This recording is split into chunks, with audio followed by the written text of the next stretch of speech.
Shimoliy Avstraliya tropik belbog' rayoni eng kuchli dengiz to'lqinlariga ega bo'lib, bu yerda kam ketgan sahil qirg'oqlari ko'rinib turadi. Bu qirg'oqlarda favqulodda bir xil 8 futlik jonivor yashaydi.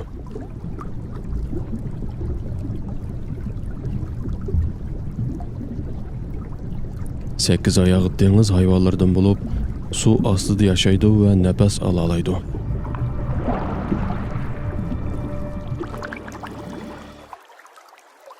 Suv miqdori tövallab ketganda ko'p sondagi 8 oyoq toshliq ko'lchaklarda qopsilib qoladi.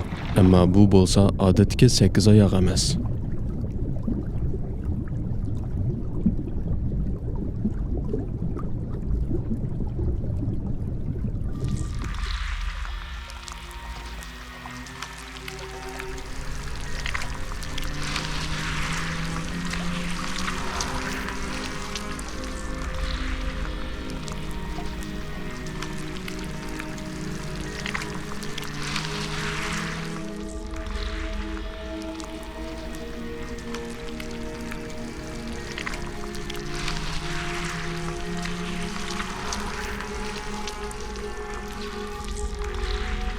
Bu yer yüzüde mağalaydigan alaydı bir tür.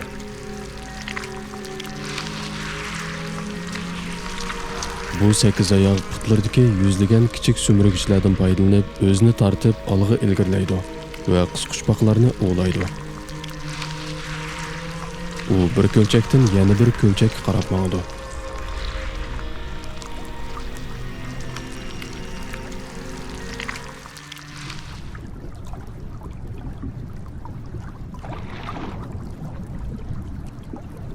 Teşvişlengen kichik bir biliqdan başqa bu ko'lchak bo'sh bo'lg'ach 8 oyoq boshqa bir joyga yo'tkaldi.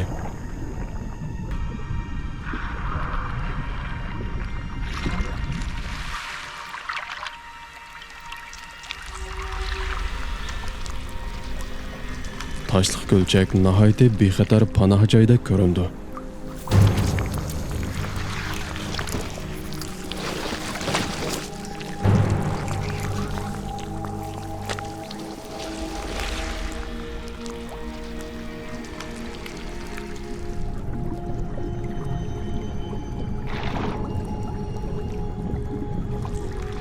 Ammo 8 oyoqning putlari uni suvda va yer yuzidami yo'shurun harakat qilishga imkoniyat hozirlab beradi.